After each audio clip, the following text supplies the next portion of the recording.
재판 중에 가장 먼저 나올 게 이 선거법 위반. 이 이재명은 김문기를 몰랐다. 그리고 자 백현동 개발에서는 그 박근혜 정부 때에 국토부가 협박을 해가지고 그래서 용도 변경을 4단간에 해줬다 하는데 자 이거 이제 재판이 거의 마무리됐습니다. 마지막 정인신문이 끝나고 이제 9월달에 이재명과 관련해서 이 최후 변론이 있게 되면 자 9월 마지막 주나 10월 초에 선고가 내려질 거라고 합니다.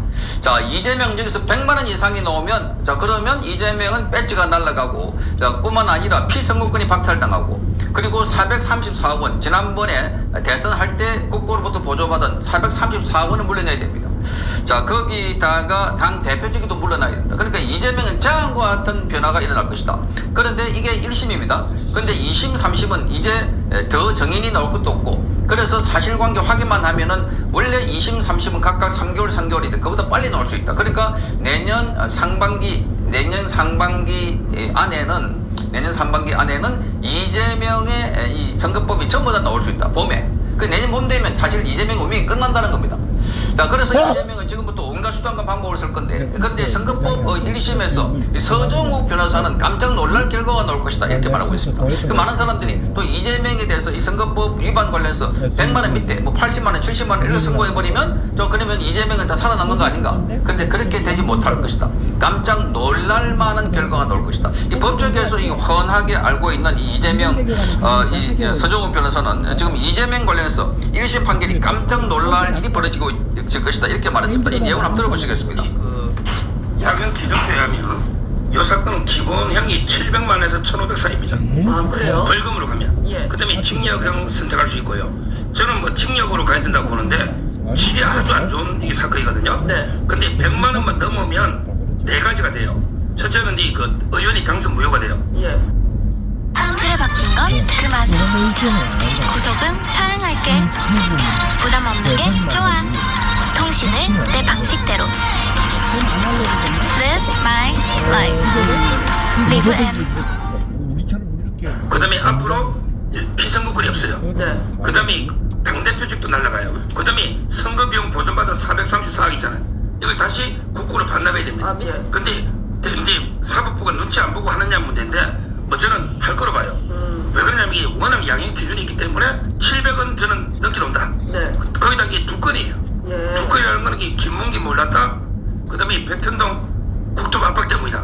두 건이면 이게 또 2분을 가중이 되거든요. 네. 한번 지켜보십시오. 상당히 깜짝 놀랄만한 액수가 나올 겁니다. 깜짝 놀랄만한 뭐 70만 원, 80만 원 판사가 이렇게 때리지는 못할 겁니다. 아 이게 원래는 자, 깜짝 놀랄만한 결과가 나올 것이다. 자, 그러니까 선거법 관련해서 보통 선거법은 벌금형이 나오게 되는데 그런데 뭐 70만 원, 80만 원, 100만 원 이하 사실 선거법은 판사의 재량이 굉장히 많습니다. 양형 기준이라는 게 이미 정해져 있는데도 불구하고 그래서 아까 말씀드렸던 것은 이 700만 원에서 1,500만 원 뭐 이렇게 돼 있는데 거기에 감형 요소를 적용해가지고 그렇게 많이 한다고 하는데 지금 여기는 감형이 아니라 오히려 가형 형을 더 줘야 된다. 처벌을 더 해야 된다는 요소가 많다는 겁니다. 거짓말을 했고 그 거짓말 때문에 본인이 지사직을 유지했다는 겁니다. 혜택을 많이 받기 때문에. 자, 그래서 이재명과 관련해서 선거법은 지금 700만 원 이상이 나올 것이다. 서정욱 변호사는 이렇게 말하고 있는데 자, 여기에 바로 이어서 나오는 게 바로 위정교사입니다.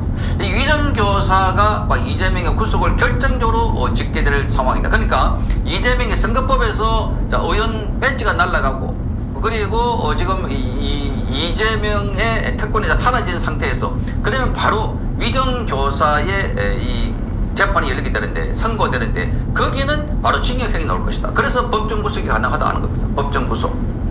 자, 이래서 이재명 관련해서 서정욱 변호사는 지금 여기 이재명의 위정교사는 적어도 2년 내지 3년의 실형이 때려질 것이다. 그러니까 이 위정교사 때문에 본인이 직접 이 혜택을 본 겁니다. 위정을 시킴으로 해서 본인이 이익을 많이 봤다는 겁니다. 자, 그러니까 이 위정 자체가 이 사법 방해이기 때문에 굉장히 중형에 해당되는데, 자, 그런데 이것 때문에 본인이 이재명 경기도 지사직을 유지하게 됐다. 그리고 그것 때문에 대통령 선거도 나가게 됐고, 그것 때문에 국회의원도 되고, 막 주르르르 이어지는 겁니다. 그런데 그걸 그전에 이 위정을 하고 났는데 몰랐다가 나중에 이제 들통이 난 건데 녹음 파일이 나와서 그래서 위정을 직접 했던 김진성 씨가 적극적으로 나는 가담했다라고 밝히고 있습니다. 그리고 이 사건은 2002년도에 이재명의 KBS PD와 함께 그 당시 김병량 성남시장에게 검사 사칭해가지고 이렇게 말하자면 겁박을 했던 뭐 이런 내용들입니다. 자, 그런데 김병량 시장이 돌아가시고 나니까 나중에 이 수행비서에 있던 김재성씨에게 시장님도 돌아가시고 이제 뭐 내가 정치적으로 탄압을 받는, 그래서 KBS하고 시장 측하고 이렇게 해서 나한테 다 덮어 씌웠다, 이런 식으로 말해주면 되지, 뭐 이런 취지였습니다. 그러니까 너무나 재질이 악질이다 하는 겁니다. 그래서 여기에 이재명이 2년에서 3년 이 징역형이 나올 것이다. 그러면 법정 구속이 될 수 있다. 자, 이러니 이제 이재명으로서는 발등에 부러지는데, 그와 함께 지금 진행되고 있는 사건이 수원지법에서 신진우 부장판사가 이재명의 쌍방울의 대북 송금 800만 달러를 보낸 거 관련해서 지금 기소가 되어 있는데, 이 재판을 담당하게 됩니다. 최근에 이재명은 이걸 서울의 이 대장동 백현동 사건과 병합해달라 이렇게 말했습니다. 이 병합해달라에 대해서 검사는 안 된다, 그게 병합할 이유가 하나도 없다는 겁니다. 사건도 같이도 않을 뿐, 동일한 사건도 아닐 뿐더러, 자, 이 사건이 거기 올라갈 하등의 이유가 없다. 과거에 이화영과 그리고 김성태도 수원에서 재판을 받고 있다. 반대를 하고 있습니다. 이 결정을 누가 하느냐? 대법원에서 결정한다고 합니다. 대법원이 지금 조희대 대법 원장이 지금 이 전체를 관장하고 있습니다. 이게 또 가는 이유가, 이재명은 거기 대장동 백현동 사건 묶어놓으면은 대장동 백현동 사건과 함께 또 한없이 이 재판이 지연될 것이다. 왜? 대장동 백현동 사건은 이미 그 사건이 하나 묶어있는 상황에서 정인이 410명이 신청되어 있습니다. 이 재판이 끝나려면 5년 10년 이상 걸리겠다. 그래서 이재명은 그 수를 쓰고 있는데, 자, 여론이 지금 안 된다 하는 여론입니다. 그리고 검찰도 NO 하고 강력하게 반대를 하고 있습니다. 국민들이 다 알고 있는 상황입니다. 그러다 보니까 이재명은 사실상 지금부터 이제 그 재판의 시즌 끝나고 마무리가 되고 있는 과정입니다. 한원은 쌍방울의 대북 성공 같은 경우는 지금 새로운 재판 시작하고 있지만 이미 시작된 재판들이 서서히 마무리되고 있다. 그게 제일 먼저 나오는 게 선거법 위반. 그거는 선거법 위반을 통해서 이재명의 배지가 날아가는 형이 나올 거예요. 아마 이 700만 원 정도 나오면 이재명이 멘붕이 될 겁니다. 자, 바로 이어서 지금 9월 10월 달 되면 봄에 최종 판결이 날 텐데 그게 거의 변함이 없다는 겁니다. 두 번째, 바로 이어서 이재명의 이 위정교사, 이거는 1심 끝나고 난 뒤에 바로 법정 구속이 될 가능성이 있다. 자, 그 다음에 이어서 계속 나오는데 대장동 백현동, 그리고 지금 이 쌍방울의 대북 송금, 이것도 신진우 부장판사가 이 사건을 손바닥 보듯이 보고 있습니다. 왜냐하면 이화영 재판을 했고 그 앞에는 김만배 재판을 했고 또 김성태 재판을 했기 때문에, 자, 이재명 관련해서 이 수원 이 지법의 신진우 부장판사는 이재명과 대장동 이 멤버들에 대해서는 그 움직임을 샅샅이 알고 있기 때문에, 그래서 빨리 속행할 수 있다는 겁니다. 자, 그래서 이재명 관련 재판에서는 깜짝 놀랄 만한 결과가 나옵니다. 그래서 요즘 이재명이 아주 표정이 어둡습니다. 자, 어제 법원에 갈 때도 굉장히 의기상이 돼가지고 머리도 부스스한 데다가 비가 오는데 그 지지자들이 나와서 막 환호했지만 이재명은 눈길 한번 주지 않고 그냥 쏙 들어가 버렸습니다. 자, 이게 멘붕이 됐다는 걸 잘 보여주는 대목들이다. 자, 그래서 이재명은 이제 그야말로 심판의 시간이 임박했다. 그러니까 우리 국민들은 왜 이재명 하나 못 잡아낸다 자꾸 이렇게 분노 폭발하고 있는데, 느리지만 그러나 분명하게 이재명은 감옥의 길로 지금 뚜벅뚜벅 한 걸음 한 걸음 임박해서 가고 있다 하는 것을 알 수가 있습니다. 성창경 TV였습니다. 이게 지치질 않냐, 성창경은 어떻게? 그지? 항상 보면 입에 침이 가득하고 뭘 잘 먹는 것 같아. 지치질 않아, 사람이. 늙지도 않고. 여러분 잠깐만요. 차 있으신 분들은 이거 진짜 한번 써보세요. 41 2에 7792 차남 보고 나니까 산타페 더 프라임 2016년식 SUV 내 차 예상 시세는 1330만에서 1430만원. 차 번호만 입력했는데 이렇게 다 나오네요.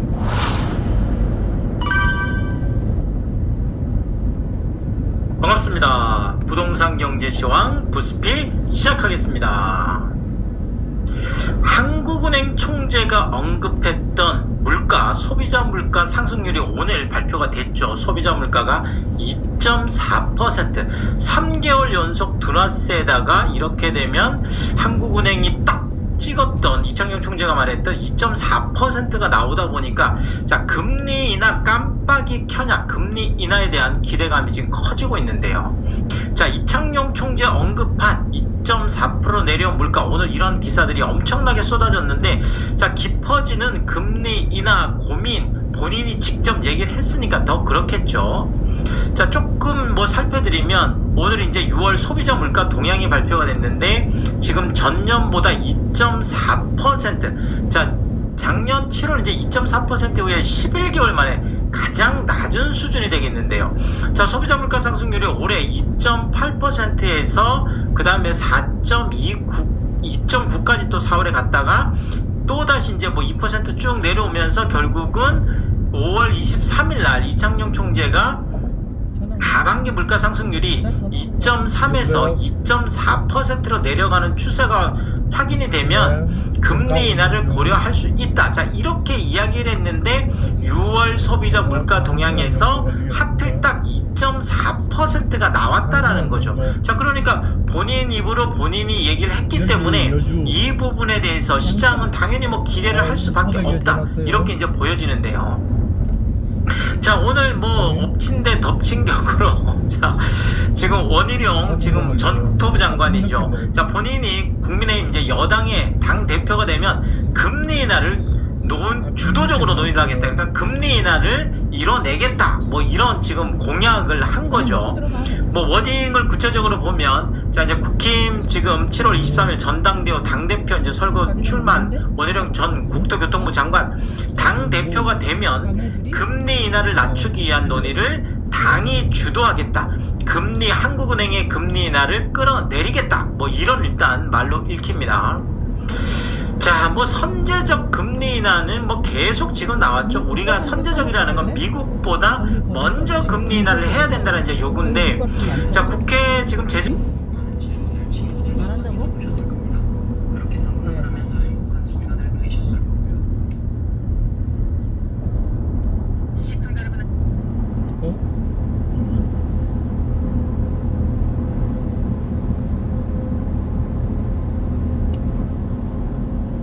안녕하십니까. 신의 한수 구독길입니다. 오늘 조선일보의 인터뷰가 화제입니다. 배우 고도심 씨가 이번에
위험하게 한다.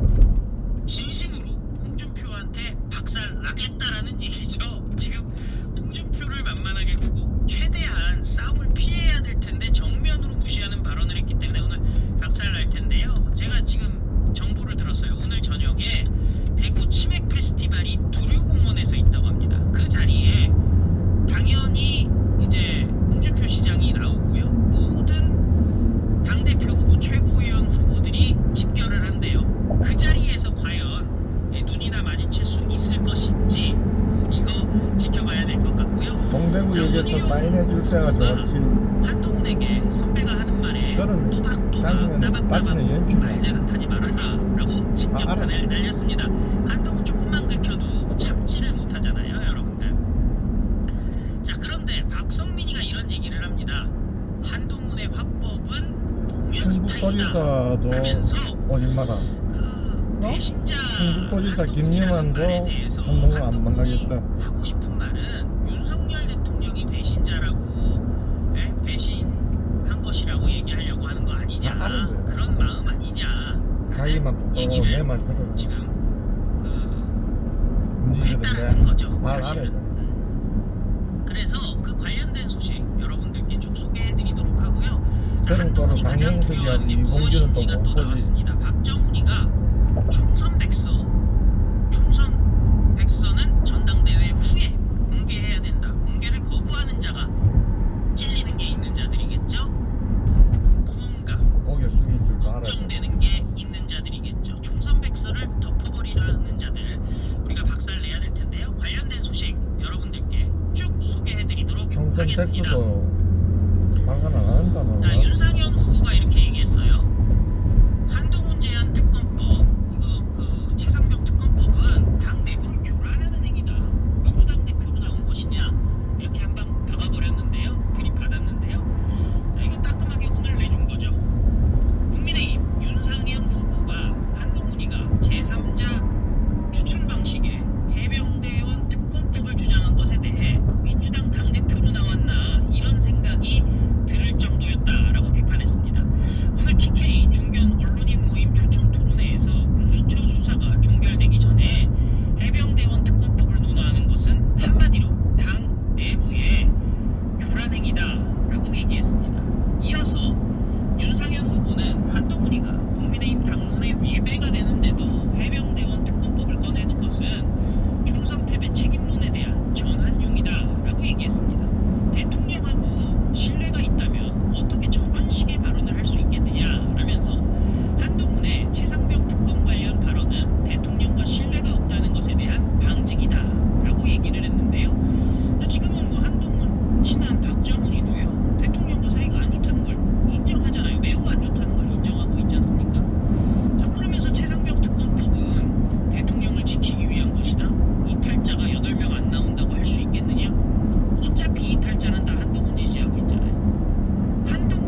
육아 프로그램이구만. 원희룡 후보 얼굴을 보세요. 내가 이 꼴을 당해야 돼? 자, 원희룡 후보가 이렇게 얘기했습니다. 여당이 대통령과 싸우면은 10년간 고난의 행군을 할 수밖에 없다라고 얘기했습니다. 원희룡 후보는 대통령과 싸우는 여당은 정권을 뺏기고 당이 쪼개져서 10년간 야당을 하고 당원들이 피눈물 나는 고난의 행군을 한다는 것을 1997년 이회창 후보 때 그리고 2017년 박근혜 대통령 탄핵 때 두 번 겪었습니다. 저도 그때 탄핵을 찬성했다가 그게 정말 경험 미숙이었다는 것을 지금 뼈저리게 반성하고 있습니다. 라고 밝혔습니다. 원희룡 후보는 한동훈이 당대표가 당선되면 대통령과 각을 세워서 여당이 쪼개질 것이다 라고 얘기를 했는데요. 윤석열 대통령과의 친분이 하루아침에 끊어진 것은 한동훈의 몫이다 라면서 정권을 지켜야 되고 당은 깨지면 안 됩니다 라고 얘기했습니다. 우리가 2017년 야당 공세에 밀리고 여론의 어떤 압박에 못 이겨서 탄핵이 민심을 따르는 길인 줄을 알고 찬성하고 당이 분열됐다가 지금까지 우파 진영 전체가 괴멸 상태인 교훈을 얻었다면서 저도 뼈저리게 반성하고 있다라고 얘기를 했습니다. 자, 레드팀 가동, 순소리팀 가동에 대해서는 신뢰가 없는 상태에서 난데없이 대통령에게 얘기하면 감정 싸움 내지는 불신 때문에 건설적인 결론이 안 나오고 싸움만 난다면서 대통령께서도 몸에 쓴 약을 먹으려면 약 주는 사람을 믿을 수 있어야지 수술을 맡길 수 있는 것이지 돌아서서는 언론에 대고 매번 공격하고 정치적 경험도 없는 사람이 약이라고 주면 선뜻 그것을 먹겠습니까? 라고 얘기를 했습니다.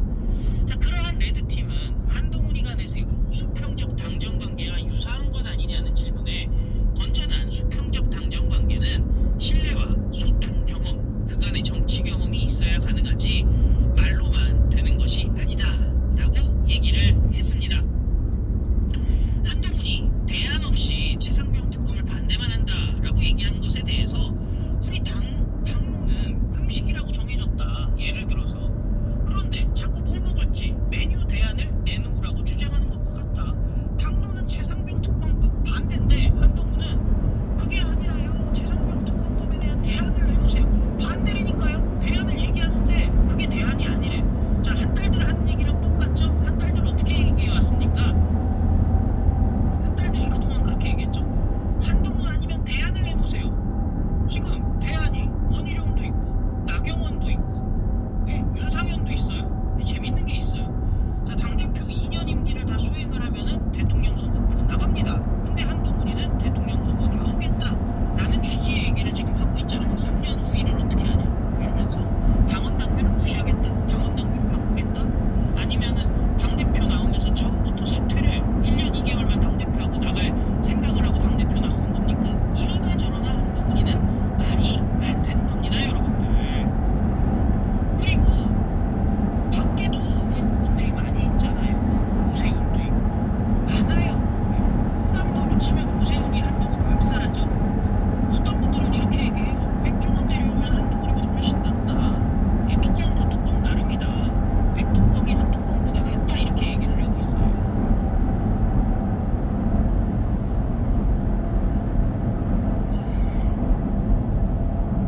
그런데요, 여러분들, 이게 그러니까 동문서답만 하고 있는 거예요. 한동훈은 정해진 답 아니면 할 줄을 모릅니다.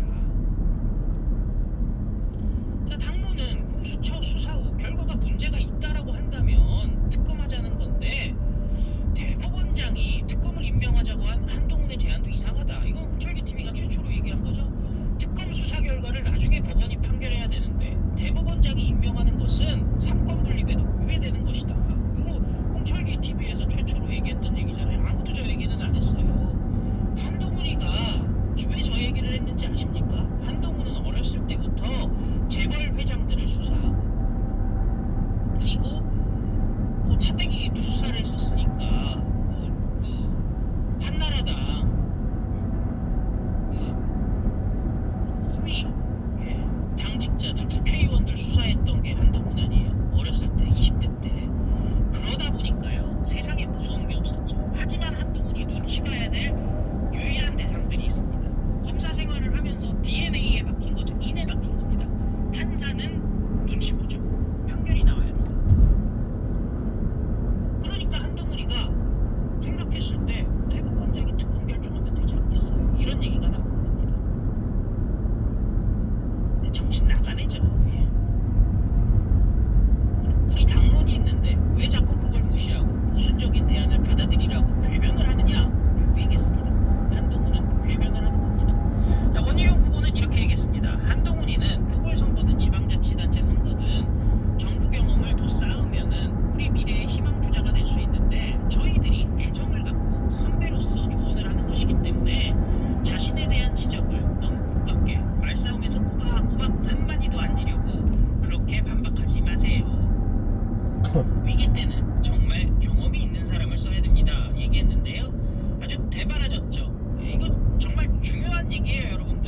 나가지. 한동훈이가 법무장관 하면서 자기가 민주당이랑 혼자 싸웠다고 주장을 하는데요. 한번 가슴에 손을 얹고 생각을 해보십시오. 무슨 정부를 위해서 싸웠습니까? 보수를 위해서 싸웠습니까? 본인 망신당할 것 같으니까, 본인 마음에 안 드는 소리 하니까 악당은 있었던 거고요. 오히려 정의당 유효정이랑은 낄낄댔던 거 여러분들 기억나시죠?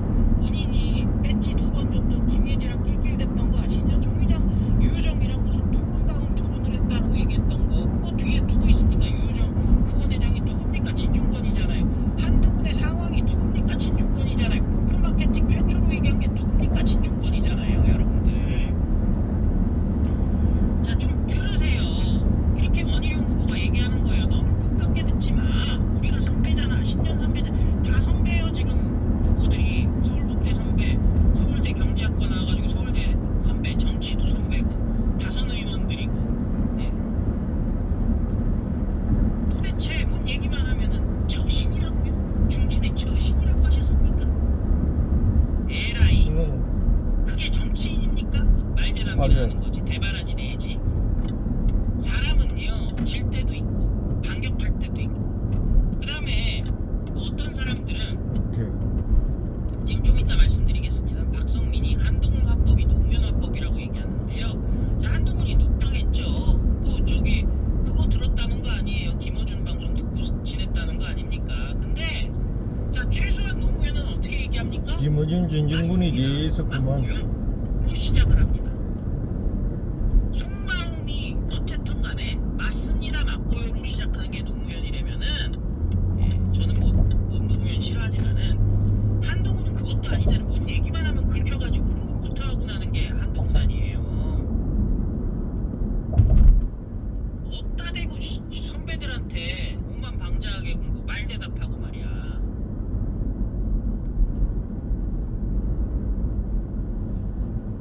진중권 말만 그냥 또박또박 들으니까 진중권은 스마트하다, 논쟁이 잘 된다, 웃긴 소리 하고 있어요.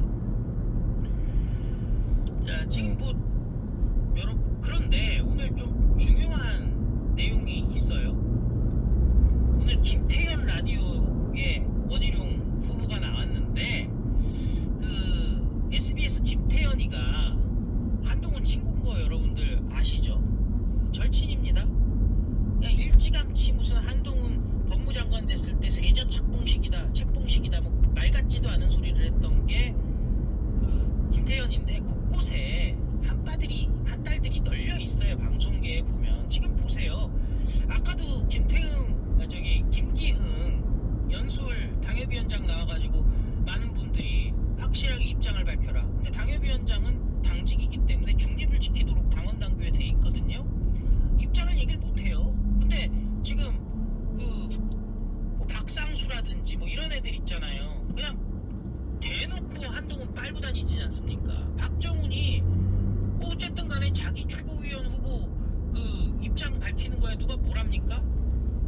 한동훈 빨고 다니잖아요. 자, 심지어 최근까지 원내 수석대변이었던 장동혁이 한동훈 빨고 다녔었죠, 여러분들.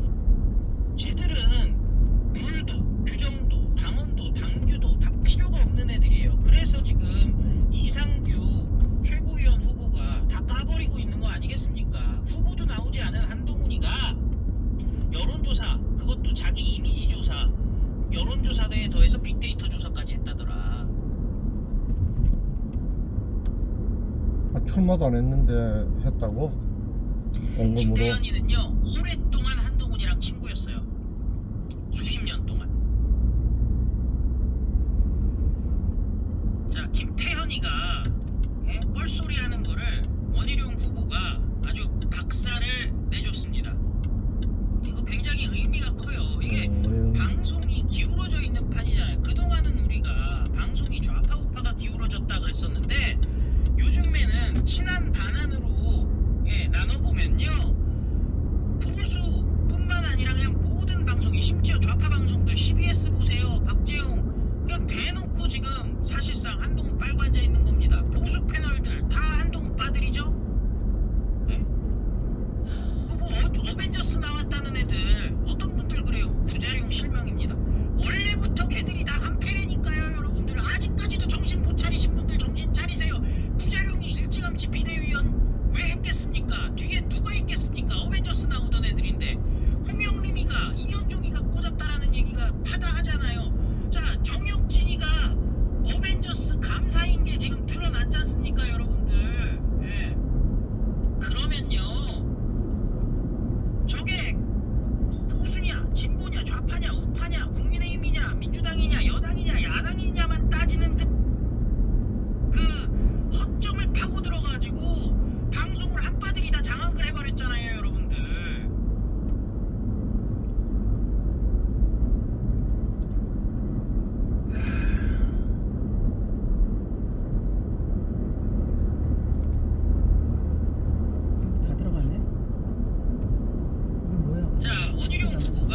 생방송 도중 한동훈과 절친이라는 김태현을 향해 견제구를 던져서 눈길을 모았습니다. 방송 똑바로 하란 말이야 니들. 다 한빠들이야. 아 이걸 어떻게 더 원희룡 후보 SBS 라디오 김태현의 정치쇼와 인터뷰 초반 진행